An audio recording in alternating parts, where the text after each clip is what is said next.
전쟁 벌어진 지 74년이 됩니다.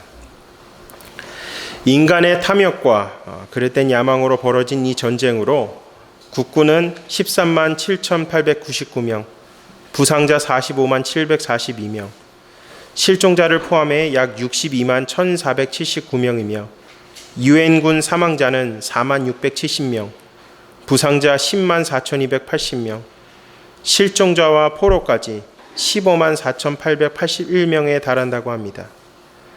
우리나라를 침략한 북한군의 피해는 우리보다 훨씬 컸으며 북한군 사망자는 52만 2천 명, 실종 및 포로가 10만 2천 명, 비전투 손실 인명 17만 7천 명, 합해서 80만 1,000명에 달합니다.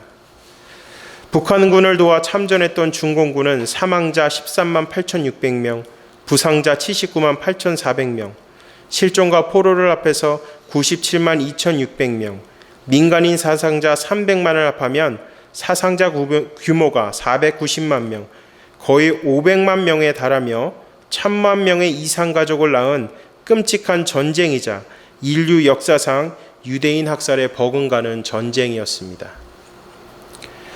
특히 저희가 있는 강원도와 2시간 정도 떨어진 영덕에는 학도병들을 기리는 장사 상륙작전 기념관이 있습니다.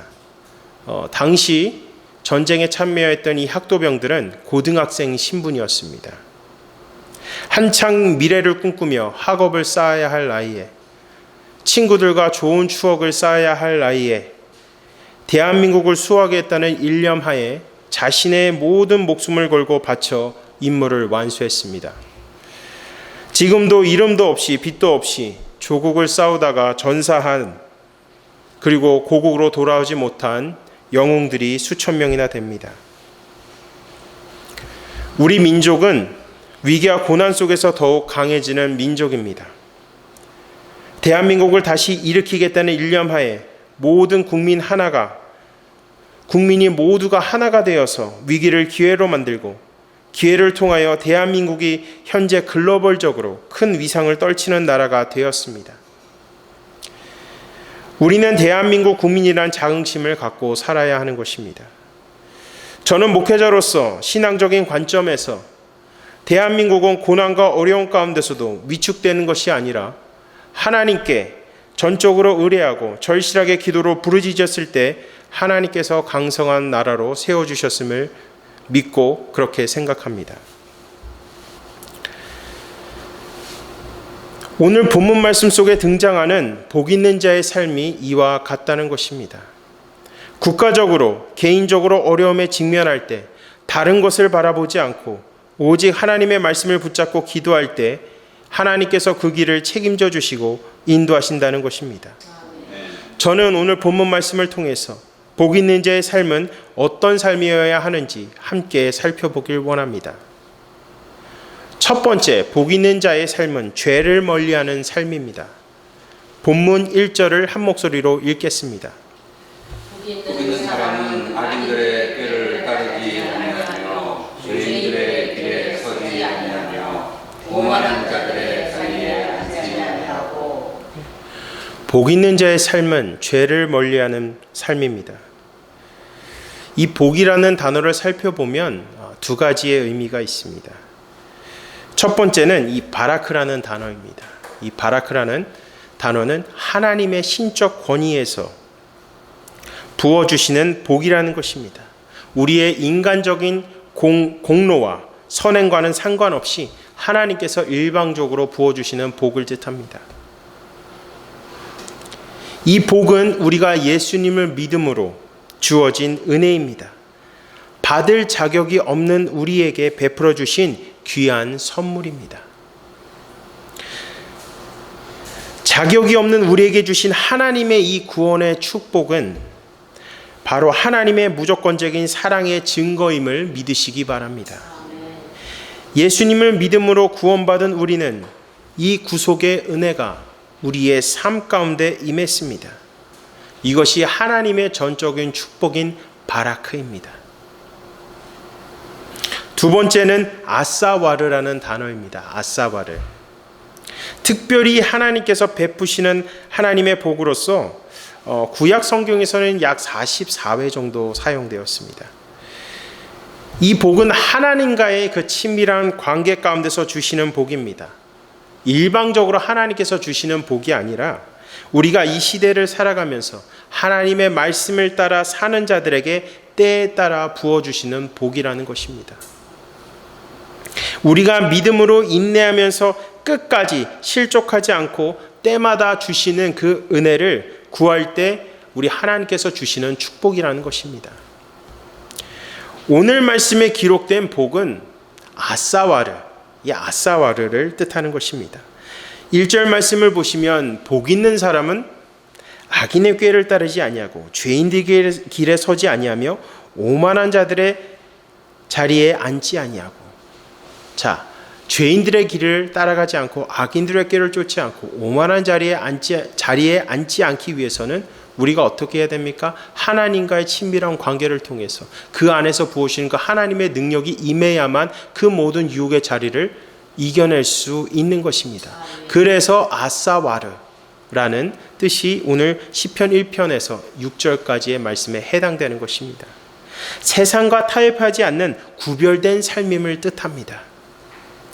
죄라고 하는 것은 하나님을 믿고 의지하지 않고 내 자신을 의지하고 내 머리와 경험을 의지하면서 살아가는 것을 뜻하는 것입니다.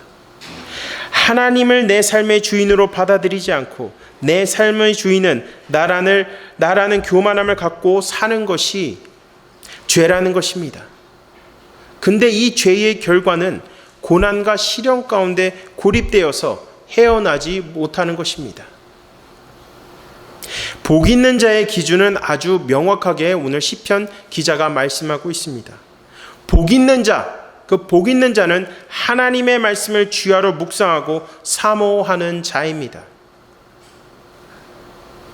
우리가 하나님의 말씀을 사모하고 묵상을 즐거워한다는 것은, 묵상하기를 즐거워한다는 것은 오직 여호와 하나님만이 우리 삶의 주인이시고 여호와 하나님의 말씀이 우리 삶의 기준으로 삼고 살아간다는 것을 뜻하는 것입니다.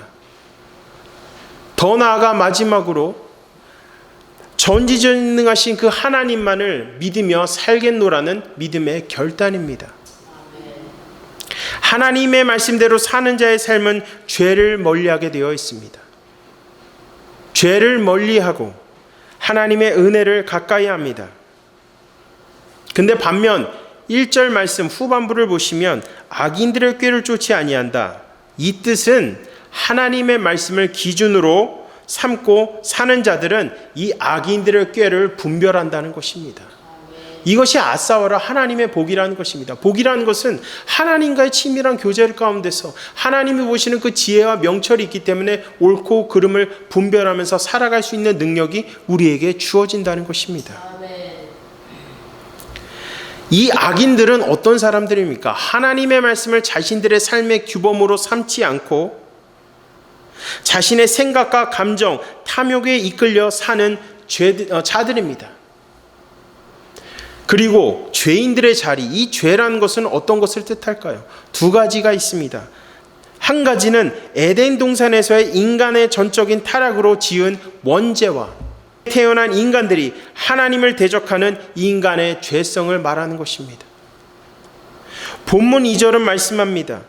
오직 여호와의 율법을 즐거워하여 그의 율법을 주야로 묵상하는도다. 성경에서 말씀하는 복과 세상이 말하는 복은 분명히 차이가 있습니다. 성경에서 말씀하는 복이라는 것은 하나님의 절대 주권을 인정하는 것입니다. 주님의 말씀을 우리가 이 거친 세상을 살아가며 버틸 수 있는 우리의 삶의 방패요 무기임을 기억하시기 바랍니다. 주의 말씀이 우리의 삶 가운데 임할 때 우리는 죄를 멀리하고 주님의 지혜와 은혜를 더욱 가까이 합니다. 사랑하는 성도 여러분, 죄를 멀리하고 하나님의 은혜를 가까이 할 때 주님께서 그 주시는 복을 누리며 사시는 한 주가 되시기를 주님의 이름으로 축원합니다. 첫 번째는 죄를 멀리하는 삶입니다. 두 번째는 오만한 자리에 앉지 않는 삶입니다. 본문 1절을 다시 한번 읽어주시겠습니다. 복 있는 사람은 악인들의 꾀를 따르지 아니하며 죄인들의 길에 서지 아니하며 오만한 자들의 자리에 앉지 아니하고. 네, 오만이란 단어는 히브리어로 레침입니다. 레침, 조롱하는 자라는 것입니다. 하나님을 향하여 조롱하는 자임을 뜻하는 것입니다. 오만한 자라는 것은 하나님의 절대 주권을 철저히 인정하지 않고 하나님의 주권을 조롱하는 자라는 것입니다. 이사야 36장 13절에서 15절을 보시면 당시의 강대국이었던 아수르는 남유다를 점령하고 굴복시키려고 했습니다. 이 13절에서 15절의 내용을 제가 읽겠습니다. 이에 랍사게가 일어서서 유다 방언으로 크게 외쳐 이르되 너희는 대왕 아수르 왕의 말씀을 들으라. 왕의 말씀에 너희는 히스기야에게 미혹되지 말라. 그가 너를 건지지 못할 것이라. 히스기야가 너희에게 여호와를 신뢰하게 하려는 것을 따르지 말라. 그가 말하기를 여호와께서 반드시 우리를 건지시리니 이 성이 아수르 왕의 손에 넘어가지 아니하리라 할지라도. 이 랍사게는 이 내용을 통해서 우리가 알 수 있는 것은 이스라엘 백성들이 믿는 하나님을 조롱하며 그 누구도 이스라엘을 건지지 못할 것이기 때문에 아수르에게 굴복할 것을 말하고 있는 것입니다. 이게 오만한 자의 대표적인 예를 보여주는 것입니다. 철저히 하나님의 주권을 무시하고 자신들이 가진 권력으로 사람들의 인생에 군림하면서 사는 자들이 바로 오만한 자리에 앉은 자들이라는 것입니다. 히스기야와 이스라엘 백성들은 아수르의 도발에 이사야 36장 21절을 보시면 그러나 그들이 잠잠하여 한 말도 대답하지 아니하였으니 이는 왕이 그들에게 명령하여 대답하지 말라 하였습니다. 아수르의 도발에 요동하는 사람이 없었습니다. 당시 남유다의 왕인 이 히스기야 왕은 자리에서 왕권으로 백성들에게 군림하는 자가 아니라 하나님의 말씀을 철저히 의지한 왕이었습니다. 하나님의 말씀으로 남유다를 종교개혁을 일으켰고 이스라엘 백성들의 신앙을 각성시킨 왕이었습니다. 그는 그러한 위기 가운데서도 철저히 하나님을 의지합니다. 하나님께 기도합니다. 먼저 옷을 찢고 회개하고 기도함으로 하나님의 인도하심을 구합니다. 그리고 하나님께서는 히스기야의 기도를 들으시고 아수르를 멸망시키십니다. 히스기야 왕의 모습과 이 랍사게의 모습을 보면서 대조되는 모습이 있죠. 히스기야는 어떤 위기 가운데서도 하나님을 전적으로 의뢰하고 하나님을 전적으로 신뢰하며 하나님께 기도로 부르짖는 삶, 그것이 복 있는 자의 삶이고, 하나님의 철저한 절대 주권을 무시하며 하나님을 믿는 자들을 조롱하는 이 랍사게의 모습은 오만한 자의 모습이라는 것입니다. 복 있는 자의 삶은 위기와 어려움 가운데서도 전적으로 하나님을 신뢰할 때 하나님께서 히스기야 왕을 구원하신 것처럼 그 역사가 우리의 삶 가운데도 일어난다는 것입니다. 우리가 죄의 자리를 멀리하고 오만한 자의 자리에 앉지 않기 위해서는 우리의 삶에서 하나님의 말씀을 묵상하고 말씀을 통해서 개혁이 일어나야 되는 것입니다. 우리가 개혁, 이런 단어를 하면 뭔가 큰 의미가 부여되는 것 같은데 이 개혁이라는 것은 큰 의미가 아니라 말씀을 통해 우리의 삶을 고치는 것입니다. 우리의 삶을 고쳐가는 것입니다. 우리의 삶이 지속적으로 하나님의 말씀을 통해서 변화가 일어날 줄로 믿으시기 바랍니다. 사랑하는 성도 여러분, 하나님의 말씀을 가까이 하십시오. 그것이 복 있는 자의 삶이라는 것입니다. 말씀이 우리 안에 역사할 때 우리는 깨어 악인들의 꾀를 쫓지 않고 죄인들의 자리에 서지 않고 오만한 자리에 앉지 않습니다. 오만한 자리에 앉는 자가 아니라 하나님의 은혜의 보좌 앞에 무릎 꿇으시기를 주님의 이름으로 간절히 축원합니다. 세 번째는 복 있는 자의 열매는 형통한 삶이라는 것입니다. 3절을 읽겠습니다. 그는 시냇가에 심은 나무가 철을 따라 열매를 맺으며 그 잎사귀가 마르지 아니함 같으니 그가 하는 모든 일이 다 형통하리로다. 아멘. 자, 이 시냇가에 심겨진 나무라는 것은 시냇가에 심겨진 나무가 언제든지 생수를 공급받는 것처럼 하나님의 말씀을 가까이 하는 자에게 하나님께서는 기쁨을 지속적으로 공급하신다는 것입니다. 하나님께서 주시는 참된 기쁨이 우리의 삶에 공급될 때 우리는 열매를 맺을 수 있으며 우리가 가는 길이 형통케 된다는 것입니다. 전지전능하신 하나님의 말씀을 붙잡고 사는 자의 인생은 열매가 맺는 인생입니다.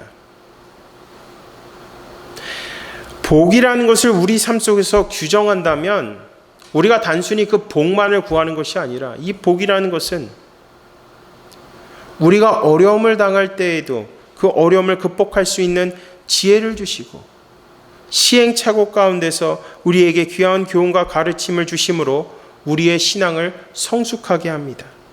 그리고 우리의 영과 육이 지칠 때 하나님께서 우리의 그늘이 되어주시고 피난처가 되어주신 것을 믿으시기 바랍니다. 우리가 하나님의 말씀을 붙잡고 하나님의 말씀을 따라 살기 위해서 발버둥 치는 삶 자체가 은혜요 복이라는 것입니다. 4절과 5절은 말씀합니다. 악인들은 그렇지 아니하며 오직 바람에 나는 겨와 같도다.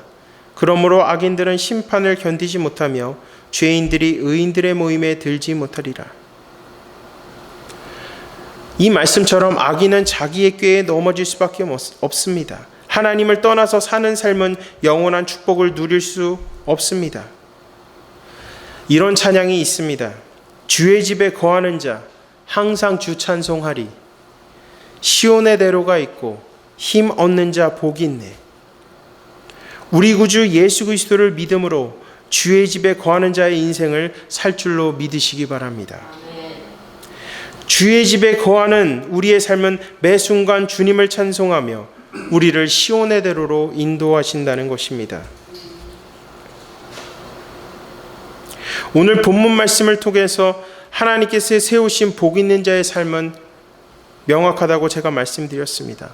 하나님을 전적으로 의지하는 자, 행복할 때이든지 슬플 때이든지 어떤 상황에 요동하지 않고 하나님을 전적으로 의뢰하며 하나님께 기도로 겸손히 부르짖는 자의 삶이 복 있는 자의 삶이라는 것입니다.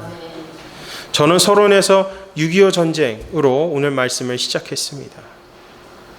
우리 대한민국이 신앙적인 관점에서 대한민국이 지금 강성해질 수밖에 없었던 이유는 우리 모든 국민들이 위기로 똘똘 뭉쳐서 하나가 된 것도 있지만 그 안에 우리 기독교인들도 그 위기의 시대 가운데서 국가를 위해서 국가의 위기 가운데서 불평하는 것이 아니라 더욱더 그 안에서 하나님의 주권을 의지하고 하나님을 절실히 기도로 부르짖으며 국가를 위해서 기도했을 때 그 역사가 하나님의 역사가 대한민국 가운데 이루어졌다는 것입니다.